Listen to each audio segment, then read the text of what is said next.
Hello guys, कैसे हो आप सब। स्टार्ट करते हैं आज के राजस्थान के किसान आंदोलन से। वही 100 क्वेश्चन होंगे, आप होंगे और मैं होऊंगा। चलो स्टार्ट करते हैं। बिजोलिया किसान आंदोलन कितने वर्षों तक चला था? तो ये कुल 44 वर्षों तक चला था और 3 चरण में चला था। ठीक है। बिजोलिया में कुल कितने प्रकार के लाग बाग या कर थे? तो 84 प्रकार के थे। चौरी कर किसके द्वारा लगाया गया था? तो 1903 में राव कृष्ण सिंह या किशन सिंह भी बोल सकते हैं, उन्होंने चौरी कर लगाया था। चौरी कर क्या था? तो जब भी कोई किसान अपनी बेटी की शादी करता तो उसे 5 रुपये कर देने पड़ते थे। उस टाइम 5 रुपये बहुत होते थे। राव पृथ्वी ने 1906 में कौन सा नया कर लगाया? तो देखिए, जब किशन सिंह की मृत्यु हो गई थी तो नया सामंत बना। तो नया सामंत बनने पे उत्तराधिकारी कर के रूप में तलवार बधाई कर होता था। तलवार बधाई कर लगाया। मेवाड़ में तलवार बधाई कर को अन्य किस नाम से जाना जाता था? तो केद खालसा या नजराना भी कहा जाता था। मारवाड़ रियासत में इस कर को क्या कहते थे? तो मारवाड़ में इसे हुक्मनामा और पेशकश भी बोलते थे। बिजोलिया मूलतः किस वंश का ठिकाना था? तो यह परमार राजपूतों का ठिकाना था। राणा सांगा ने बिजोलिया की जागीर किसे प्रदान की थी? तो अशोक परमार को प्रदान की थी, खानवा के युद्ध में सहयोग के लिए। बिजोलिया आंदोलन की शुरुआत किस गांव से हुई थी? तो गिरधरपुरा गांव से हुई थी। आंदोलन के समय बिजोलिया में किस जाति के किसान सर्वाधिक थे? तो धाकड़ जाति के थे। किसानों की शिकायत लेकर मेवाड़ महाराणा फतेह सिंह किसके पास गए थे? तो नानजी और ठाकरे पटेल के पास गए थे। महाराणा ने जांच के लिए किसे बिजोलिया भेजा था? तो हामिद हुसैन को भेजा था। प्रथम चरण 1897 से 1915 तक चला था। इसके प्रमुख नेता कौन थे? तो साधु सीताराम दास, फतेहकरण चारण और ब्रह्मदेव थे। विजय सिंह पथिक आंदोलन से कब जुड़े? तो 1916 में जुड़े थे, दूसरे चरण में। ऊपरमाल पंच बोर्ड की स्थापना कब हुई थी? तो 1917 में हुई थी, हरियाली अमावस्या के दिन। ऊपरमाल पंच बोर्ड के पहले सरपंच कौन बने? तो मन्ना पटेल बने थे। ऊपरमाल पंच बोर्ड की स्थापना किस गांव में हुई थी? तो बैरीसाल गांव में हुई थी। माणिक्यलाल वर्मा ने कहाँ की नौकरी छोड़कर आंदोलन में भाग लिया था? तो बिजोलिया ठिकाने की नौकरी छोड़ दी थी उन्होंने। 1919 के अमृतसर कांग्रेस अधिवेशन में बिजोलिया का मुद्दा किसने उठाया था? तो बाल गंगाधर तिलक ने उठाया था। गांधी जी ने किस अधिवेशन में बिजोलिया आंदोलन को पूर्ण समर्थन दिया था? तो 1920 के नागपुर अधिवेशन में। 1919 में गठित बिंदुलाल भट्टाचार्य आयोग के सदस्य कौन थे?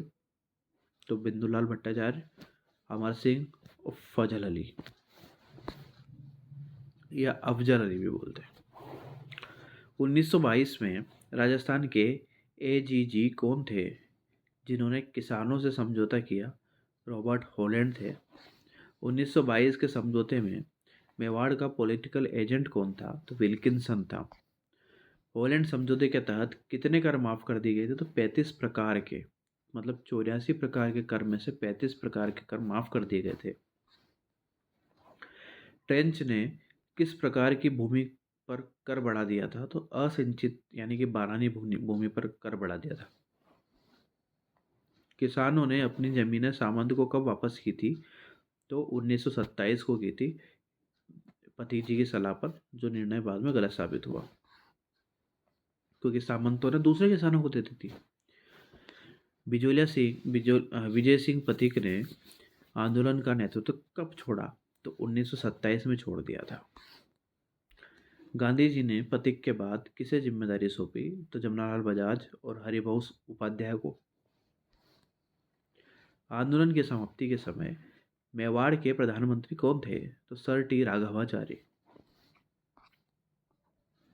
किसानों को उनकी जमीनें वापस दिलाने में मुख्य भूमिका किसकी रही? तो मेवाड़ के राजस्व मंत्री श्री मोहन सिंह मेहता की।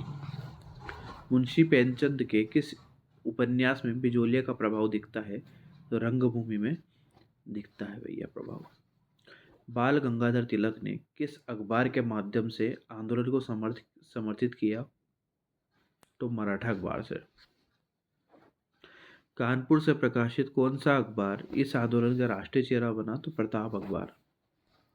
जब प्रताप अखबार के संपादक कौन थे? तो कानपुर के गणेश शंकर विद्यार्थी।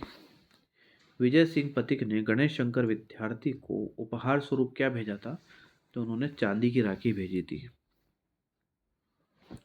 पीड़ितों का पंछीड़ा गीत किसके द्वारा लिखा गया था? तो विजय सिंह पथिक के द्वारा। प्रसिद्ध पंछीड़ा गीत के रचयिता माणिक्यलाल वर्मा। ध्यान रखिएगा, पीड़ितों का पंछीड़ा विजय सिंह पथिक और पंछीड़ा गीत माणिक्यलाल वर्मा। वर्मा जी ने किसान पाठशाला कहाँ संचालित की थी? तो उमाजी का खेड़ा में। तुलसा भील का संबंध किस कार्य से था? तो विजय सिंह पथिक के संदेशवाहक थे, वो मैसेंजर थे उस टाइम पे। राजस्थान का राज्य अभिलेखागार कहाँ स्थित है? तो बीकानेर में। बिजोलिया किसान आंदोलन का इतिहास पुस्तक के लेखक कौन है? तो शंकर सहाय सक्सेना और पदमजा शर्मा। अब बेगू की बात कर लेते हैं। बेगू किस रियासत का ठिकाना था? तो मेवाड़ रियासत का। बेंगू में कितने प्रकार के कर थे? तो 53 प्रकार के कर थे। बेंगू आंदोलन की शुरुआत कहाँ से हुई थी? तो मेनाल के भैरूकुंड नामक स्थान से 1921 में। विजय सिंह पथिक ने बेंगू का नेतृत्व किसे सौंपा? तो राम नारायण चौधरी को सौंपा था। बेंगू के किस सामंत ने किसानों से समझौता किया था? तो राव अनूप सिंह ने 1922 में। मेवाड़ सरकार ने बेंगू समझौते को क्या नाम दिया था? तो इसे बोल्शेविक समझौता कहा था। गोविंदपुरा हत्याकांड कब हुआ था? तो 13 जुलाई 1923 में। गोविंदपुरा कांड में कौन से दो किसान शहीद हुए थे? तो हुए थे रूपाजी धाकड़ और कृपाजी धाकड़। गोविंदपुरा में गोलियां चलाने का आदेश किसने दिया था? तो ट्रेंच ने दिया था। मेवाड़ के खालसा क्षेत्र में आंदोलन का नेतृत्व किसने किया? तो जाट किसानों ने, और मुख्य नेता थे गोकुल जी। राजस्थान का हरिद्वार किसे कहा जाता है? तो मातकुंडिया चित्तौड़गढ़। रॉयल अफीम कमीशन भारत कब आया था? तो 1893 में आया था। अब बूंदी की बात कर लेते हैं। बूंदी आंदोलन में किस जाति के किसानों ने भाग लिया था? तो गुर्जर जाति के किसानों ने भाग लिया था। बूंदी में डाबी किसान पंचायत की स्थापना किसने की? तो साधु सीताराम दास ने। डाबी किसान पंचायत के अध्यक्ष कौन थे? तो हरला भड़क।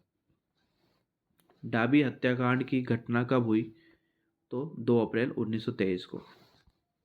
डाबी में शहीद होने वाले व्यक्ति कौन थे? तो नानक जी भील और देवीलाल गुर्जर। नानक जी भील की याद में माणिक्यलाल वर्मा ने कौन सा गीत लिखा? अर्जी गीत। बूंदी आंदोलन के मुख्य नेतृत्वकर्ता कौन थे? तो पंडित नैनूराम शर्मा।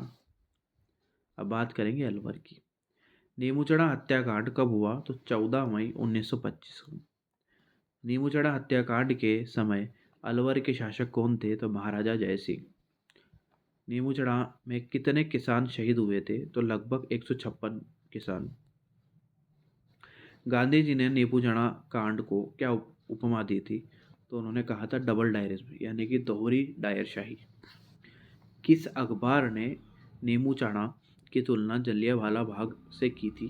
तो रियासत अखबार ने की थी। अलवर में मेव आंदोलन के मुख्य नेता कौन थे? तो मोहम्मद अली, यासीन खान और मोहम्मद हादी।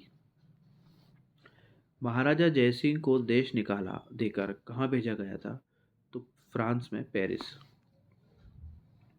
अलवर में बाल विवाह और अनमेरी विवाह पर रोक किसने लगाई थी? तो महाराजा जयसिंह ने। चेंबर्स ऑफ प्रिंसेस का नाम नरेंद्र मंडल किसने सुझाया था? तो शासक जयसिंह ने। अलवर और भरतपुर के किन राजाओं को अंग्रेजों ने पद से हटा दिया था? तो अलवर के जयसिंह और भरतपुर के किशन सिंह को। अब शेखावटी की बात कर लेते हैं। शेखावटी आंदोलन की शुरुआत किस वर्ष हुई थी? तो 1922 में हुई थी, कल्याण सिंह द्वारा लगान वृद्धि के कारण। किस आंदोलन की चर्चा लंदन के हाउस ऑफ कॉमन्स में थी?